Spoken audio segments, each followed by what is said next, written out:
बहुत ही ये महत्वपूर्ण समय था जिसमें रामलला जी का सूर्य अभिषेक किया गया। तो आइए इसके बारे में पूरी जानकारी जो है जानते हैं। सूर्य जी के द्वारा जो रामलला जी के मस्तक पर उनके द्वारा सूर्य जी के द्वारा तिलक किया गया। मतलब सूर्य जी की जो डायरेक्ट रोशनी जो है रामलला जी के मूर्ति के ऊपर मस्तक पर पहुंचाई गई। तो ये जो राम जी है उनका जो जन्म हुआ था वो शुक्ल पक्ष की 9वीं तिथि, मतलब चैत्र मास के शुक्ल पक्ष की 9वीं तिथि को जो हुआ था इनका जन्म। इसलिए नवरात्रे के जो 9वीं जिस दिन मनाते हैं उस दिन जो है रामनवमी का जो है अवसर होता है, रामनवमी जो मनाई जाती है।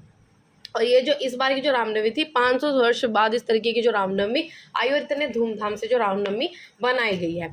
तो रामनवमी जो है इसमें ये कहा जा रहा है कि जो रामनवमी है उनमें सूर्य जी के द्वारा जो अभिषेक है उनका 12:01 पर उनका अभिषेक किया गया और करीब 75 मिलीमीटर का टीका राम जी के चेहरे पर बना था, वो सूर्य की किरणों के द्वारा जो बनाया गया था।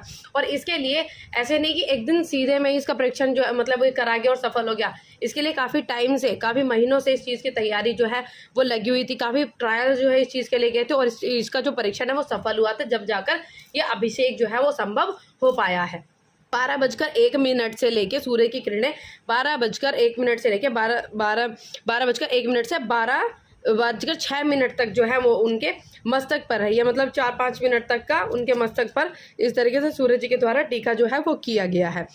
और ऑप्टिक्स और मैकेनिज्म के माध्यम से भारत के वैज्ञानिकों ने ये कमाल कर दिखाया। तो किस तरीके से जो इसका स्ट्रक्चर है हो गया। और ये जो धातु, ये जो पाइपें वगैरह जिस सिस्टम से लगाया गया था वो अष्ट धातु के बने थे। जैसे किसी और मेटल के बनाए जाते हैं, जैसे कॉपर वगैरह के, तो उसमें जो लोहे वगैरह के तो उस टाइम पे मतलब लोगों के द्वारा जो धर्म वगैरह से रिलेटेड उनके द्वारा ये कहा गया था कि इस तरीके के शुभ नहीं होते हैं।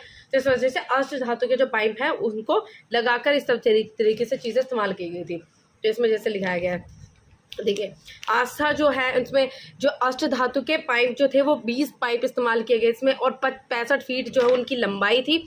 4 लेंस इसमें इस्तेमाल किए गए और 4 दर्पण और 4 लेंस और गियर बॉक्स इसमें इस्तेमाल किया गया। तो इस तरीके से इसका स्ट्रक्चर था।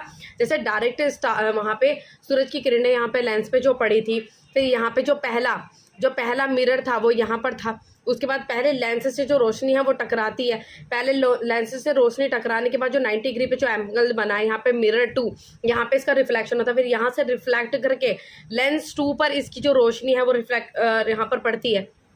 लेंस 2 पर पड़ने के बाद ये लेंस 3 पर जो है वो पड़ती है। यहाँ पे सीधे रोशनी जो जा रही है, अष्ट धातु के जो पाइप ये बने हुए थे इस वजह से। उसके जो लेंस 3 पर जा रही है, लेंस 3 के बाद मिरर 3 दर्पण 3 से ये जो रोशनी है वो सूर्य की किरण टकराएंगी 90 डिग्री एंगल पे। उसके बाद यहाँ से सीधे जो जाएंगी ये लेंस 4 के ऊपर टकरा कर 4 के ऊपर फिर यहाँ पे 90 डिग्री एंगल पे फिर मिरर 4 पे ये टकरा के यहाँ से रिफ्रैक्ट होके ये जो मस्तक पर यहाँ तक जा रही है। गर्भगृह के जो मतलब यहाँ पे गर्भगृह में जो उनके मतलब रामलला जी की मूर्ति है उनके ऊपर ये मस्तक पर इनकी रोशनी जो है यहाँ पर जाएगी। तो इस तरीके से जो पूरा स्ट्रक्चर जो तैयार किया गया था, और इसको तैयार करने में काफ़ी समय और काफ़ी परीक्षण जो है लगा था, काफ़ी टाइम से इसको ट्रायल किया जा रहा था, तब जाके हुआ था। और उस टाइम पे नरेंद्र मोदी जी के द्वारा वहाँ पर अवस्थित मतलब वहाँ पर तो वो थे नहीं, तो उन्होंने जहाँ पर वो जा रहे थे मतलब अपनी किसी तरह के चुनाव की उन सब चीज़ों में जा रहे थे वो, तो वहाँ पर इन्होंने फ़ोन से ही लाइव आकर इस सब चीज़ों का दर्शन किया था। और इन्होंने जूते वगैरह उतार कर मतलब सम्मान जो है वो बहुत ज़्यादा किया था। और मतलब इस तरीके से अपने मतलब सीने पे जैसे हाथ रख के भगवान को इस तरीके से नमस्कार उन्होंने किया था, सीने पे हाथ लगा रखा था इन्होंने।